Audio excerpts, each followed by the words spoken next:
For 2 decades, my father labeled me a mistake and always chose my brother over me. At Thanksgiving dinner, he gave me a DNA kit as a cruel joke. Let's see if you're even my kid. I went through with the test. Weeks after, the results arrived. I sent them to everyone in the family. My mother collapsed. My father froze in shock because the DNA test revealed I was his one and only biological child. Sometimes the biggest insults in life turn out to be the greatest gifts. For 2 decades, my own father treated me like a stranger, like an afterthought, constantly reminding me I didn't truly belong. But what if I told you that on one Thanksgiving, in front of 27 of our closest relatives, he handed me a DNA test kit, mocking me to prove you're even my daughter. And that single act exposed a 35-year secret, costing him everything he'd ever built. That day, my mother dropped her wine glass, and my brother, Marcus, just laughed.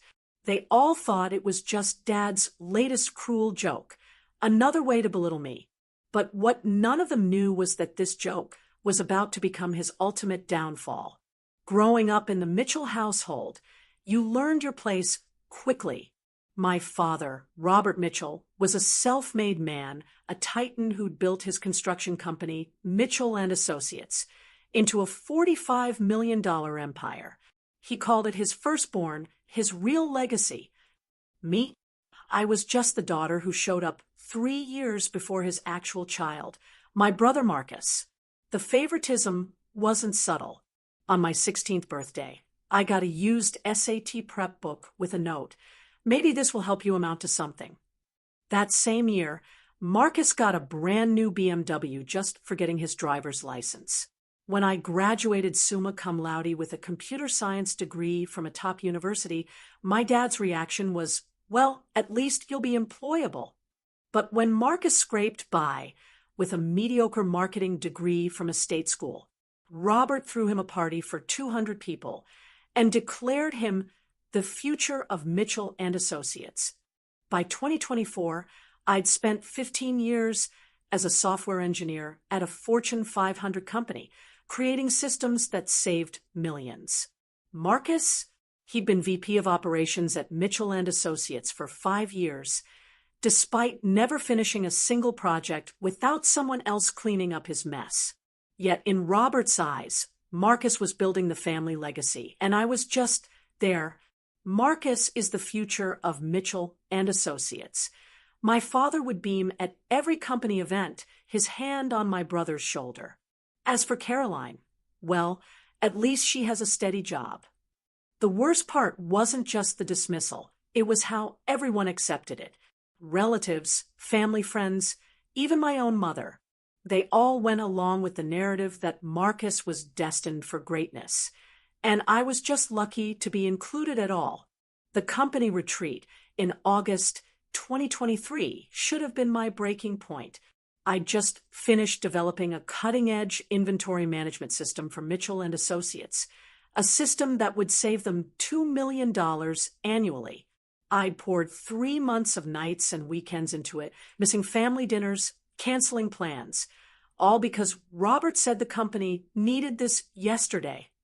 At the gala dinner, Robert stood before 150 employees and partners.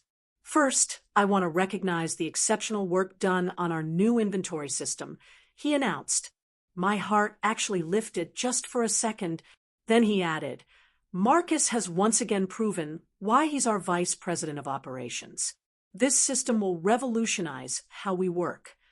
Marcus, who'd literally asked me what inventory management meant 3 weeks prior, stood up and waved to the applause. I sat frozen. My mother, Margaret, touched my hand under the table, not in comfort, but in a silent warning, stay quiet. Don't make a scene. Later that night, I cornered Marcus in the hotel bar. I built that entire system. I said, my voice tight. He shrugged, taking a sip of his top-shelf whiskey, charged to the company card. Dad says leadership is about delegation. I delegated to you. That's what good executives do. You took credit for my work. I spat. I took credit for managing you well. He corrected, that smug Mitchell smirk identical to our father's. Besides, you're not really built for the spotlight, are you? Some people are meant to be leaders.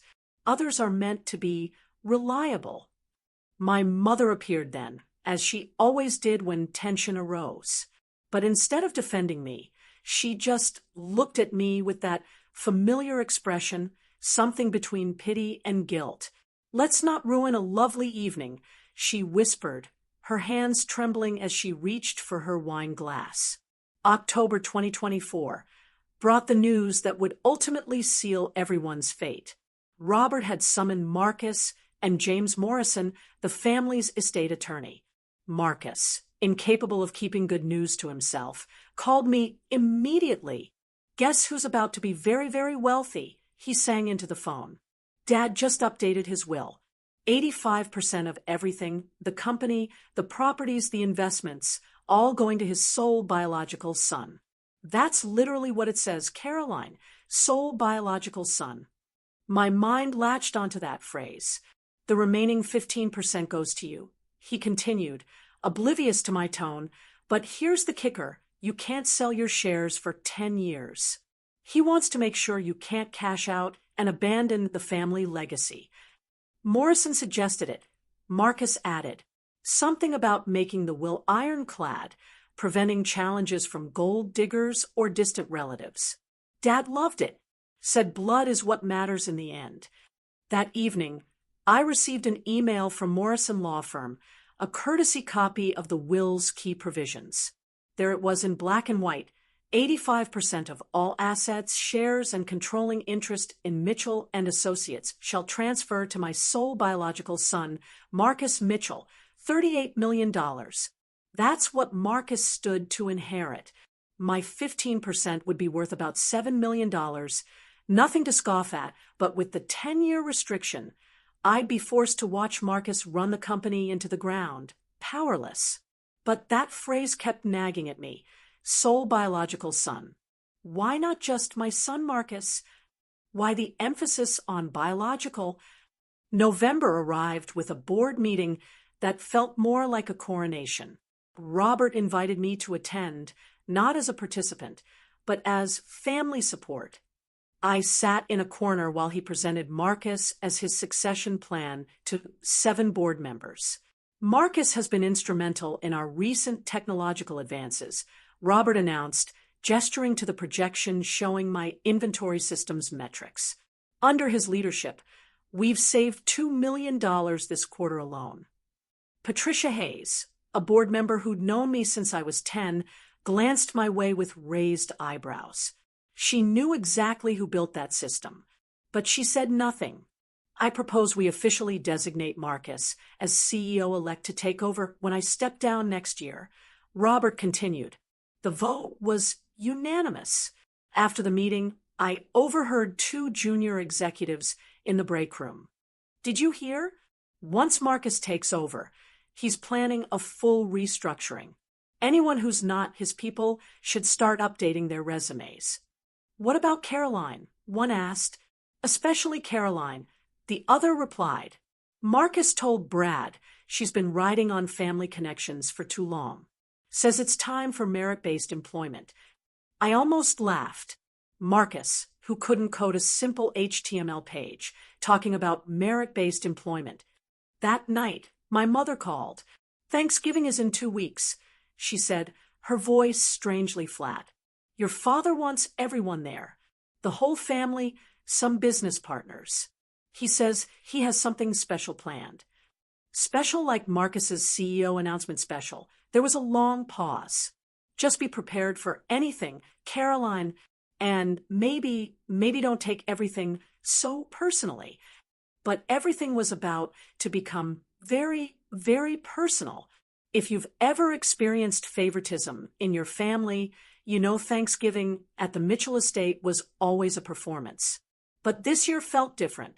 27 people gathered in the dining room, a room that could have been featured in Architectural Digest. Family members, Robert's business partners, even Thomas Crawford, his former CFO, mysteriously fired back in 1990, but still somehow in Robert's social circle. Robert stood at the head of the table, crystal glass raised, his face glowing with pride. Before we feast, I want to make a toast. To family, to blood, to legacy. His eyes found Marcus. To my real son, who carries the Mitchell name forward with honor. Everyone raised their glasses. I raised mine, too, the words real son echoing in my ears. Then came the gifts. Robert had decided to make Thanksgiving special by giving out early Christmas presents. Marcus received a Rolex Submariner. For the future CEO, Robert announced, my cousins got various expensive gadgets. Then Robert reached me, holding a small box with a red bow. The room quieted, and for Caroline, he said, loud enough for everyone to hear, something I think we've all been curious about for years. I opened the box. Inside was an Ancestry DNA kit. The room went silent. Someone gasped. My mother's wine glass slipped from her hand, shattering on the floor. Robert's smile was razor sharp, just to put all those family jokes to rest. Let's see if you're really mine, shall we? I mean, you've never quite fit in, have you? Maybe this will explain why. 27 pairs of eyes watched me. Marcus was actually laughing. Oh, come on, Caroline. It's just a joke. Unless you're worried about something.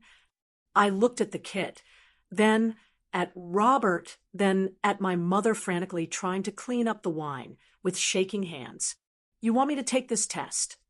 I asked, my voice surprisingly calm. If you're really a Mitchell, you've got nothing to hide, Robert sneered.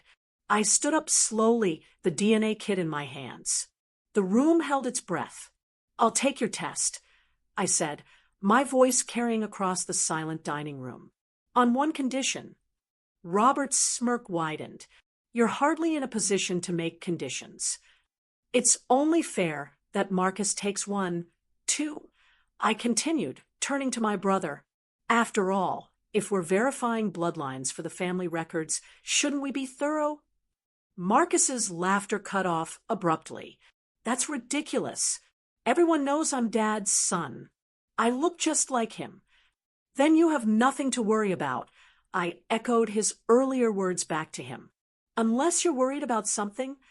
The room buzzed with whispers. Some business partners looked uncomfortable, but others seemed intrigued by the unfolding drama. Robert's jaw tightened. This is unnecessary. Marcus doesn't need to prove anything. But I do. I asked, in front of everyone here, either we both take the test or I walk out right now, and you can explain to everyone why your joke only applies to one child. Thomas Crawford spoke up from his seat near the window. Seems fair to me, Robert. What's good for one should be good for both. My mother had gone pale, her hands gripping the edge of the table. This isn't necessary. It's Thanksgiving. We should be grateful for family. Not this. Robert looked between us, calculating.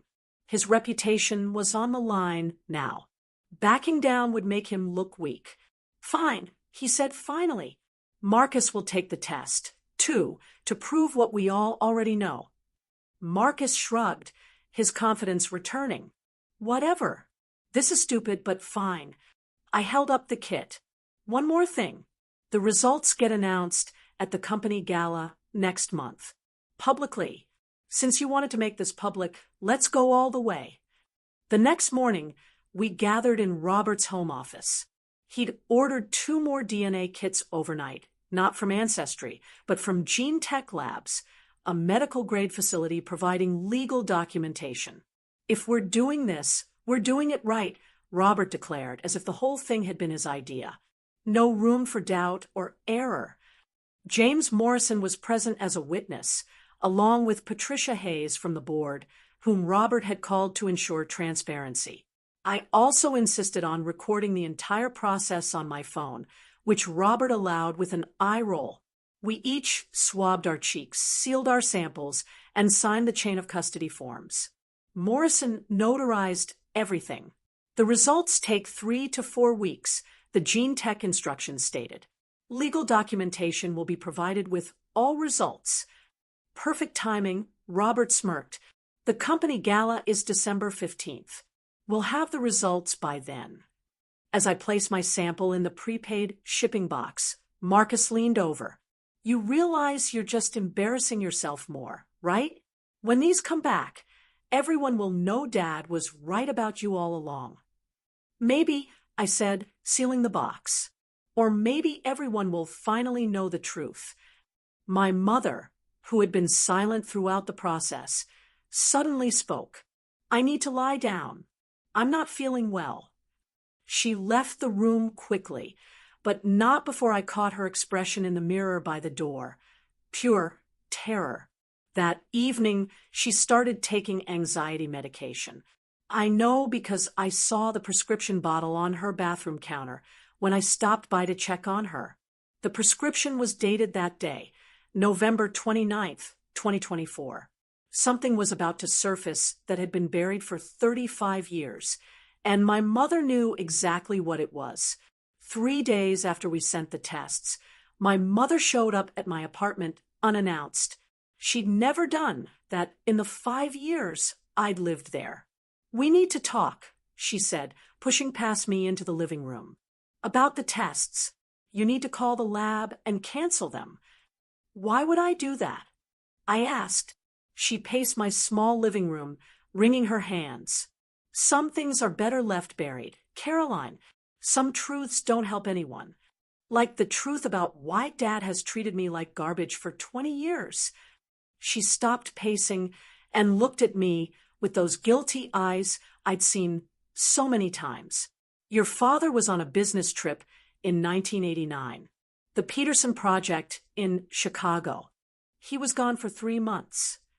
Her voice was barely a whisper. "Marcus was born in January 1990. Do the math, Caroline." I did. Marcus would have been conceived in April 1989. Dad was in Chicago. Yes, she sank onto my couch. But Thomas Crawford wasn't. Thomas Crawford, Robert's former CFO, the man who'd been at Thanksgiving dinner, who'd supported my suggestion that Marcus also take the test. "You and Crawford?" I asked. She pulled an old photograph from her purse. Her and Crawford at some company function, standing closer than colleagues should. "It only happened once. I was lonely. Robert was always gone, or at the office. Thomas was kind to me. But then I found out I was pregnant. And the timing. Robert never questioned it. Marcus looked enough like him, acted like him." "Does Crawford know?" I asked. "I don't know. Maybe he suspects. He's never said anything." She grabbed my hands. "Please, Caroline, cancel the tests. I'll talk to your father. Make him treat you better. Just please don't destroy our family." I didn't cancel the tests. How could I? 20 years of being called a mistake. And now I knew why my mother had never defended me. Her guilt had kept her silent, while Robert destroyed my self-worth day by day. December arrived with preparations for the company's 25th anniversary gala in full swing.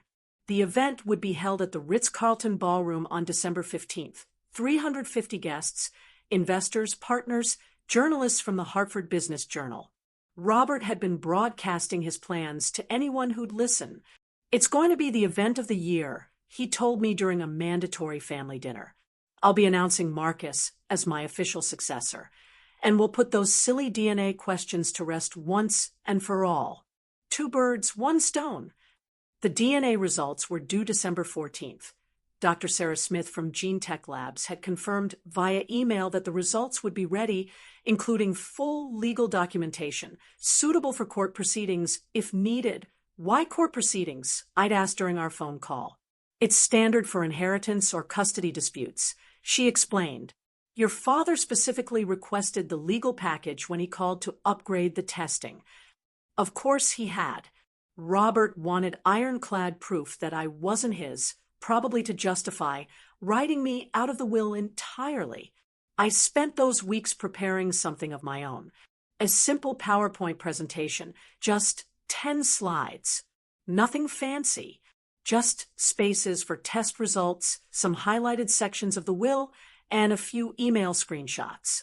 I saved it on a USB drive that I kept in my pocket at all times. My mother called 17 times in those 2 weeks.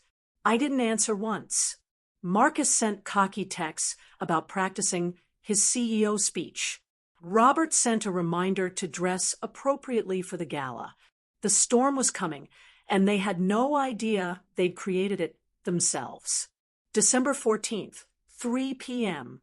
The email from Gene Tech Labs arrived while I was in my office, supposedly working, but really just staring at my inbox, refreshing every 30 seconds. Subject: DNA test results. Legal documentation package attached. My hands shook as I opened the PDF. 3 test results, each with its own detailed breakdown. Asterisk Caroline Mitchell, biological daughter of Robert Mitchell. Probability of paternity, 99.987%. Asterisk, my heart stopped. Then I scrolled to the next page. Asterisk Marcus Mitchell, not biologically related to Robert Mitchell. Probability of paternity, 0%. Asterisk, but it was the third page that made me gasp out loud. Asterisk Marcus Mitchell, biological son of Thomas Crawford. Probability of paternity, 99.991%.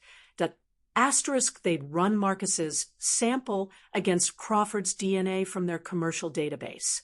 Apparently, Crawford had taken an ancestry test years ago, and when you agree to their terms, they can use your DNA for family matching services. I read the results 5 times, not because I didn't believe them, but because suddenly everything made sense. The guilt in my mother's eyes, Robert's insistence that I wasn't really his. He'd been projecting his subconscious doubts about Marcus onto me for 2 decades. The irony was so perfect, it felt like fiction. The son he'd worshipped, groomed, handed everything to on a silver platter wasn't even his, while the daughter he tortured, dismissed, and tried to humiliate with a DNA test. I was his only biological child. I forwarded the results to my personal attorney with one question. Given the will's language about sole biological son, what happens to the inheritance? Her response was immediate. If proven accurate, Marcus inherits nothing. The clause becomes void. As the only biological child, you would have grounds to contest the entire will. Tomorrow's gala was about to become very, very interesting. I spent the rest of December 14th crafting my presentation with surgical precision. 10 slides that would dismantle 20 years of lies in 10 minutes. Asterisk slide 1, asterisk a photo of our family at last year's company gala. Robert's arm around Marcus. Me standing to the side, barely in frame. Asterisk slide 2, asterisk the title. DNA results, as requested by Robert Mitchell. Asterisk slides 3 to 5, asterisk my results, blown up large enough for the back of the ballroom to read. Each percentage highlighted. The Gene Tech Labs logo prominent, Dr. Smith's certification signature clear. Asterisk slides 6 to 8, asterisk Marcus's results. The 0% probability of Robert's paternity in 72-point font. Then the Crawford match, equally enlarged. Asterisk slide 9, asterisk the will's exact language, with sole biological son highlighted in yellow. Asterisk slide 10, asterisk an email from James Morrison sent an hour ago after I'd forwarded him the results. Based on these certified results, the inheritance clause regarding Marcus Mitchell would be legally void. The estate would need to be redistributed according to intestate succession laws, or the will would need to be rewritten. I also prepared backup documentation, the full Gene Tech report, the video of our sample collection, the notarized chain of custody forms, everything loaded onto 3 separate USB drives, plus backed up to the cloud. At 11 p.m., I sent an email to Patricia Hayes and 3 other board members. Please attend tomorrow's gala. There will be an important announcement regarding the company's future leadership that directly affects shareholder interests. Then I turned off my phone, poured myself a glass of wine, and practiced my speech one more time. This isn't about revenge, I said to my reflection. This is about truth. This is about justice. This is about finally getting what I deserve. Tomorrow, the Mitchell dynasty would crumble, and I would be the only Mitchell left standing. December 14th, midnight. My phone, which I turned back on briefly, showed 17 missed calls from my mother, 5 from Marcus, and none from Robert. There were also text messages. Asterisk Mom. Caroline, please answer. We need to talk. Mom. I know you got the results. Please. Mom. Don't do this. Asterisk, and from Marcus. Asterisk, why is Mom crying? She won't tell me what's wrong. This is about tomorrow, isn't it? Whatever you're planning, it won't work. Dad says you're just jealous. Pathetic. Asterisk, I turned the phone off again and went to bed, but sleep wouldn't come.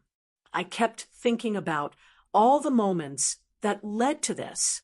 Every dismissive comment, every stolen achievement, every time I'd been told I wasn't good enough, wasn't really family, wasn't worthy of the Mitchell name. At 3 a.m., I got up and looked at the presentation one more time. For a moment, just a moment, I considered my mother's plea. This would destroy her marriage, Marcus's entire identity, Robert's carefully constructed legacy. Then I remembered last year's Christmas, when Robert had given Marcus a Porsche and me a gift card to Target. I remembered him telling investors I was just the IT help when I'd saved his company $2 million. I remembered 20 years of being called a mistake. I added one final slide to the presentation. A quote. Asterisk, the truth will set you free, but first it will piss you off. Asterisk outside. Snow began to fall, covering Greenwich in a blanket of white. By tomorrow night, everything would be different. The Mitchell family as we knew it would no longer exist. I finally fell asleep at 5 a.m., clutching the USB drive like a talisman, ready for the reckoning that had been 20 years in the making. The Ritz-Carlton ballroom glittered with Christmas decorations and the who's who of Connecticut's construction industry. 350 guests mingled over champagne and caviar, celebrating Mitchell and Associates' 25 years of success. I arrived in a black cocktail dress, appropriate, understated, exactly as Robert would expect. He'd seated me at table 12 in the back corner with distant relatives and plus ones. Marcus, of course, held court at the VIP table with Robert, my mother, and the board members. Robert took the stage at 8 p.m. sharp, commanding attention in his custom tuxedo. 25 years ago, I started this company with nothing but ambition and the determination to build a legacy. Tonight, I'm proud to announce that legacy will continue through my son, Marcus Mitchell. Applause filled the room. Marcus stood, waving like a politician, his smile broad and confident. Family, Robert continued, is everything. Blood is thicker than water. And Marcus is my blood, my heir, my future.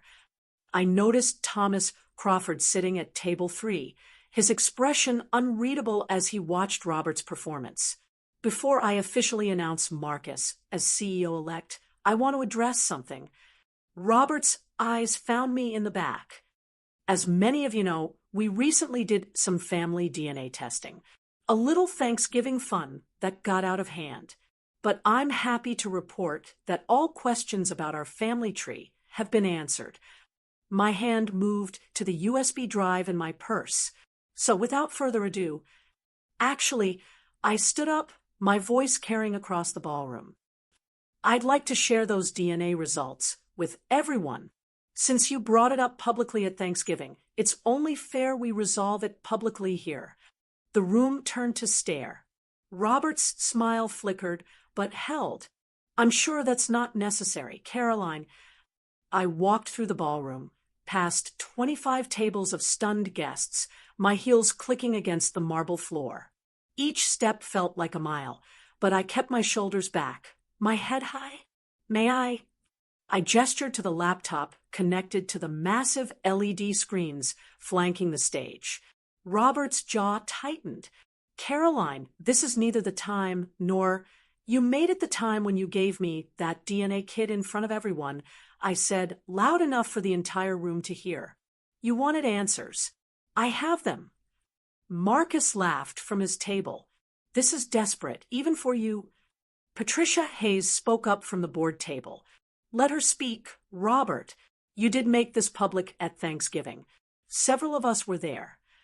Trapped by his own arrogance, Robert stepped aside. 5 minutes, then security will escort you out. I plugged in my USB drive, my hand steady despite my racing heart. The first slide appeared on the screens, our family photo. For 20 years, I began. I've been told I'm not really a Mitchell, that I'm a mistake, that I don't belong. I clicked to the next slide. DNA results, as requested by Robert Mitchell. So, let's see who really belongs in this family. The room was silent except for the hum of the projector. Remember that DNA kit you gave me as a joke? I looked directly at Robert. Remember insisting Marcus take one too, to prove he's your real son? My mother stood abruptly, her chair scraping against the floor. Caroline, please. The results came in yesterday. I continued, clicking to slide 3. The screen displayed my results. Probability of paternity, 99.987%. Turns out, I am definitely Robert Mitchell's biological daughter. But that's not the interesting part, I said, clicking to the next slide. Marcus's results filled the screens. The 0% probability of Robert's paternity might as well have been written in fire. The ballroom erupted. Gasps, whispers, chairs scraping as people stood for a better view. Robert stood frozen at the side of the stage, his face draining of color. That's fake, Marcus shouted, jumping to his feet. This is fabricated. She's lying. I clicked to the next slide. Marcus's match with Thomas Crawford. 99.991%. Thomas Crawford slowly stood from his seat, his face a mask of shock, and something else, recognition, perhaps the pieces finally falling into place after 35 years. My mother collapsed back into her chair, her hand over her mouth. She didn't faint, as I'd expected. She just sat there, tears streaming down her face. The secret she'd carried for so long, finally exposed. According to the will Robert signed in October, I clicked to the next slide, showing the highlighted text. 85% of everything goes to his sole biological son. The final slide appeared, Morrison's email confirmation. But Robert doesn't have a biological son. He has a biological daughter. Me. The mistake. The disappointment. The one who never belonged. Robert finally found his voice. This can't be. The lab made an error. Gene Tech Labs doesn't make errors. Dr. Sarah Smith stood from table 7. I hadn't known she'd be here, but Patricia Hayes had apparently invited her. I supervised these tests personally. I ran them 3 times to be certain. The results are accurate. The Hartford Business Journal photographer was frantically taking pictures. Board members huddled in heated discussion. And Marcus looked like his entire world had just imploded, because it had. This is a setup, Marcus shouted, pushing through the crowd toward the stage. She paid someone off. This isn't real. Dr. Smith walked to the microphone with calm authority. I'm Dr. Sarah Smith, Director of Genetic Services at Gene Tech Labs. I stake my professional reputation on these results. We maintain strict chain of custody, which was witnessed and notarized by Mr. James Morrison. Morrison stood reluctantly. The sample collection was properly witnessed and documented. I have the video evidence and signed forms. Furthermore, Dr. Smith continued, Mr. Crawford's DNA was already in our database from a test he took 3 years ago. The match with Marcus Mitchell was discovered through our standard relative matching protocol. Patricia Hayes stood at the board table. Robert, given this information, we need to convene an emergency board meeting tonight. You can't do this. Robert's composure finally cracked completely. This company is mine. Marcus is my son. I raised him. You raised him. I agreed, still at the microphone. But he's not your biological son. And according to your own will, that's all that matters. Your words, not mine. I pulled out my phone and showed the email I'd sent to the board 5 minutes before taking the stage, the full gene tech report, the video evidence, everything. The board has all the documentation. I announced. So does the Hartford Business Journal. I checked my phone 30 seconds ago. Marcus lunged toward me, but security intercepted him. The same security Robert had threatened to use on me. You destroyed everything. Marcus screamed as they held him back. You vindictive. I didn't destroy anything, I said calmly. I just told the truth. The DNA test was your father's idea, remember? Robert grabbed the microphone, his hands shaking. This changes nothing. I'm still the CEO. I'm still the majority shareholder. Actually, Patricia Hayes announced, having just finished a hushed phone call. The board has voted 7-2. You're temporarily suspended, pending a full investigation into potential fraud regarding the misrepresentation of company leadership succession. You can't. We can, and we did, Patricia continued. You've been grooming someone with no legitimate claim to the company while overlooking your actual heir. Our shareholders could sue us into oblivion. Robert turned to my mother, who still sat frozen at the VIP table. Margaret, tell them this is a mistake. Tell them. She stood slowly, her voice barely audible, even with the microphone. It's true. All of it. Thomas. And it was just once. I'm so sorry. The room exploded again. Thomas Crawford was surrounded by people asking questions. Marcus had to be physically restrained from charging at Crawford, screaming, "You knew, you had to have known. The lawyers will sort this out." Robert said desperately, "The will can be contested." On what grounds? I asked. You specified biological son. You insisted on DNA tests. You created this situation entirely on your own. I turned to address the room one final time. For 20 years, this man told me I was worthless, that I didn't deserve the Mitchell name. He built his golden boy up on a foundation of lies, while tearing me down with what he thought was the truth. But the real truth is poetic justice. Security began escorting Marcus out as he continued shouting threats and profanities. Robert stood alone on the stage, his empire crumbling around him, finally understanding what it felt like to be the one who didn't belong. The emergency board meeting convened in the hotel's conference room at 10 p.m. I wasn't supposed to be there, but Patricia Hayes insisted I attend as the only legitimate Mitchell heir present. The vote was swift and decisive. Robert was removed as CEO, effective immediately. Marcus's position as vice president was terminated with a 2-week standard severance, the minimum required by law. We need stable leadership, Patricia announced. Someone who understands the company and has proven competence. The board unanimously appointed Caroline Mitchell as interim CEO. I hadn't expected that. I'm not sure I'm ready. I admitted. You built the system that saved us $2 million. Board member William Chun interrupted. You have an engineering degree and 15 years of corporate experience. You're more qualified than Marcus ever was. James Morrison had already drawn up the emergency paperwork. Based on the DNA results and the will's specific language, the 85% controlling interest transfers to you immediately. The remaining 15% stays with Robert until the divorce proceedings determine otherwise. Within 48 hours, I would control $38 million in assets. Robert, who had been silent during the proceedings, finally spoke. You planned this. You orchestrated everything. No, I said simply. You did. I just took the test you demanded. The truth did the rest.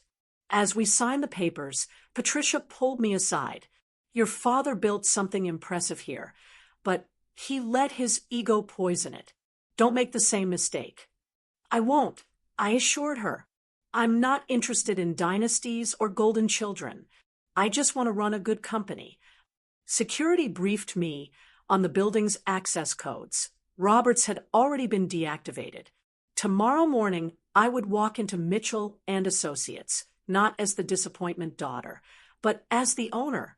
The reversal was complete. By morning, the story had gone viral. Mitchell dynasty crumbles. DNA test reveals shocking family secret, ran as the Hartford Business Journal's lead story. Someone had leaked the video of my presentation. Within 48 hours, it had 2.3 million views and climbing. The comment sections were brutal, but mostly aimed at Robert, poetic justice at its finest. He literally asked for this. Imagine being so arrogant you destroy your own legacy with a DNA test. Robert's LinkedIn profile hemorrhaged followers, 15,000 lost in a week. Marcus's professional reputation was destroyed overnight. Screenshots of his past posts bragging about being the heir apparent became memes. The business impact was immediate and measurable. 3 major clients who'd been considering leaving due to Marcus's incompetence renewed their contracts when they heard about the leadership change. Stock value increased 8% in the first week under my leadership. I gave one interview to the Hartford Business Journal, keeping it professional. This company was built on hard work and innovation. We're returning to those values. The drama is over. Now we focus on business. But the media wouldn't let it go. The DNA test that destroyed a dynasty became a trending topic. Reddit threads dissected every angle. Someone even started a podcast about family business scandals with our story as the inaugural episode. Thomas Crawford released a statement through his lawyer. I was unaware of Marcus's parentage until the DNA results were revealed. I am willing to take responsibility and want to establish a relationship with my son if he's willing. Marcus's response, posted on Instagram before his account went private. I don't need any of you. I'll build my own empire. The empire he'd been handed was gone. The empire he'd built himself remained to be seen. My mother finally told the whole truth during our first conversation after the gala. We met at a coffee shop, neutral ground, away from the ruins of the Mitchell estate. Your father was never home, she said, staring into her latte. The Chicago project, then Denver, then Houston. Thomas was kind. He listened. One night, after a company dinner where Robert had called to cancel again, it just happened. Did Crawford know? I asked. I think he suspected when Marcus was born 6 weeks early, but fully developed. He never said anything. Robert never questioned it. Marcus looked enough like him. Everyone said so. The divorce was swift and brutal. Connecticut's adultery laws meant my mother forfeited significant assets. She walked away with $12 million, less than she would have received otherwise. Robert lost the house, half his remaining assets, and every shred of his reputation. Marcus filed a lawsuit for intentional infliction of emotional distress against me, claiming I deliberately destroyed his life. The judge dismissed it in 5 minutes. The plaintiff's father initiated the DNA testing. The defendant simply revealed the results. Case dismissed. Marcus refused Crawford's attempts at contact.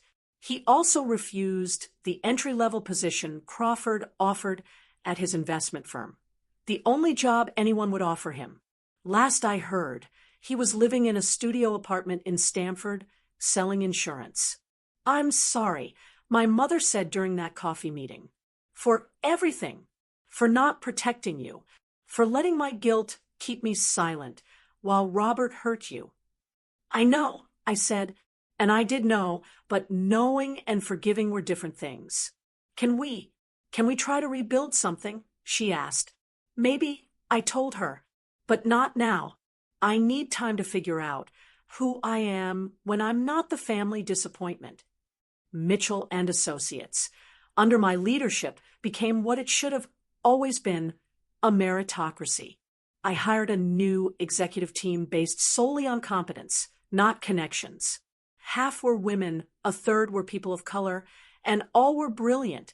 The inventory management system I developed was finally implemented properly, saving the projected $2 million annually.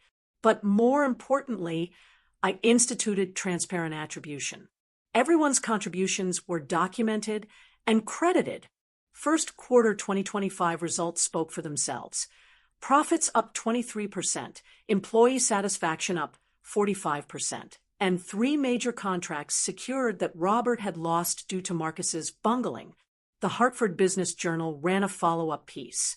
From DNA drama to corporate success, Caroline Mitchell's transformation of Mitchell and Associates. I promoted Janet Rodriguez, who'd been Marcus's assistant and had actually done all his work, to vice president of operations. You've been doing the job for 5 years, I told her. It's time you got the title and salary. The company culture shifted dramatically. The fear-based hierarchy Robert had cultivated was replaced with collaborative innovation. People stopped whispering in corridors and started speaking up in meetings. One of our biggest wins came from landing the Riverside Development Project, a $30 million contract Robert had been chasing for 3 years. The client told me directly, we were waiting for the leadership to change. We knew Marcus would ruin it, but we also knew you were the one really running things behind the scenes. During a company town hall, an employee asked how it felt to go from the shadows to the spotlight. Like finally being able to breathe, I answered, honestly, this company was built on one man's ego. Now it's built on everyone's talent. That's why we're succeeding. The Mitchell name stayed on the building, but it meant something different now. Robert's attempts to reclaim his life ranged from pathetic to desperate. The emails started 2 weeks after the gala. Caroline, I realize I was wrong. You're the best daughter a father could ask for. Please, let's talk. Then, I built this company from nothing. You can't just erase me. Finally, I'm your father. That has to count for something. He tried entering the building one morning, but security turned him away. The footage of him arguing with the guards, insisting he owned the company, somehow made it onto social media. Another humiliation in his growing collection. He hired 3 different law firms to challenge the will and the DNA results. Each case was dismissed. Morrison, his own lawyer for 20 years, testified that the will's language was clear and unambiguous, and that Robert had insisted on the biological son clause himself. The most pathetic attempt came when he showed up at a client dinner I was hosting. My daughter's doing a wonderful job with my company, he announced to the table, trying to insert himself. Sir, this is a private event, security informed him. I'm her father. You're not on the list now. He lived in a 2-bedroom apartment in Fairfield, a 45-minute drive from the estate he'd once ruled. His LinkedIn profile listed him as consultant with no company attached. His posts about resilience and rising from setbacks got fewer likes each time. Marcus had cut him off completely. My mother was gone. His business associates avoided him. The man who'd built his identity on legacy and blood had lost both. I gave you everything, he wrote in his last email to me. I didn't respond. We both knew the truth. He'd given me nothing but pain. And in trying to prove I was nothing, he'd proven I was everything. 3 months after the gala, I agreed to meet Robert. Once a month, lunch in a public place, with clear boundaries. These are my terms, I told him at that first meeting. You don't get to comment on my decisions.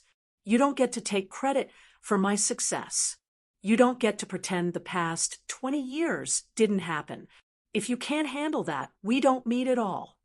He'd aged 5 years in those 3 months. His hair completely gray now. His swagger replaced with a slight stoop. I understand, he said. Marcus was a different story. After sending threatening messages, including, "You'll pay for this," and "I'll destroy you like you destroyed me," I filed a restraining order. He was blocked on everything legally prohibited from contacting me. My mother got limited contact with conditions. I helped her find a therapist who specialized in family trauma and secret keeping. She was working through 35 years of guilt, and I was working through 20 years of neglect. Forgiveness isn't a right, my therapist told me. It's a gift, and you get to decide if and when to give it. I established the Caroline Mitchell Foundation for Women in STEM, funded with $5 million from my inheritance. Every scholarship recipient would know they were supported by someone who understood what it felt like to be overlooked and underestimated. Why are you helping him? Patricia, Hayes asked about my monthly lunches with Robert. I'm not helping him. I clarified. I'm choosing to be the person I want to be, regardless of who he was. But trust, those have to be earned from zero. And he's still in the negative. The boundaries were clear, firm, and non-negotiable. For the first time in my life, I was in control of my relationship with my family. The external success was measurable. CEO of a $45 million company, respected in the industry, featured in Forbes 40 Under 40. But the internal transformation mattered more. I started therapy the week after the gala, working through 2 decades of gaslighting and emotional abuse. You were the family scapegoat, my therapist explained. Everything wrong was your fault. Everything right was someone else's achievement. That's not normal, and it's not okay. For the first time, I stopped apologizing for existing. I stopped prefacing my ideas with, "This might be stupid," but I stopped shrinking myself to make others comfortable. I met Daniel at a charity fundraiser. He ran a nonprofit for youth coding education. He knew my story, everyone did, but he was interested in who I was now, not my family drama. "You're brilliant," he said on our 3rd date. "And I'm not talking about the company or the money. You see solutions where others see problems." The Caroline Mitchell Foundation launched with 30 scholarships in its first year. Each recipient got not just money, but mentorship. I personally met with every single one. They told me I wasn't smart enough for engineering. One recipient, Maria, told me. My family said I should study something more suitable for women. Mine said I was a mistake. I shared. Now I run a $45 million company. Don't let anyone else define your worth. The nightmares stopped after 6 months. The anxiety attacks after 8. The constant need for validation after 10. One morning, I woke up and realized I wasn't afraid anymore. Not of judgment, not of failure, not of being found out as not good enough. I was Caroline Mitchell, CEO, philanthropist, survivor. And for the first time in 38 years, that was exactly who I wanted to be. Standing in my CEO office 1 year later, I looked at the old family photo on my desk, not with bitterness, but with understanding. That scared, diminished girl in the corner of the frame had no idea what she was capable of. The DNA test that was meant to humiliate me had instead freed me. It proved that blood doesn't define family, but it can expose the lies we build our lives on. Robert had been so certain I wasn't his that he'd projected that doubt onto me for 20 years, while never questioning the son who actually wasn't his. "Your father gave you a gift," my therapist had said. Not intentionally, but he did. He showed you exactly who he was publicly, undeniably. No more gaslighting, no more doubt. The truth set you free. The truth also taught me that when toxic people hand you a weapon, thinking it will destroy you, they often don't realize they're handing you the key to your freedom. Robert's cruelty became my catalyst. His DNA test became my evidence. His public humiliation became my public vindication. But the most important lesson? Justice isn't revenge. It's finally getting what you always deserved. I didn't destroy Robert. He destroyed himself with his own arrogance. I just refused to keep his secrets anymore. Thank you for the DNA kit, Dad. I said to the photo, then placed it in my desk drawer. It was the best investment you ever made in me. The Mitchell empire Robert built on blood and favoritism was gone. In its place stood something stronger, a company built on merit, a leader who earned her position, and a woman who finally knew her worth. The mistake had become the only true Mitchell, and that was the greatest irony of all. If you've ever felt like the outsider in your own family, or if you've been underestimated, I truly want to hear from you. What would you have done in my place? Have you ever had a moment where an ultimate insult turned into your ultimate triumph? Let me know in the comments below. ***, I read every single one.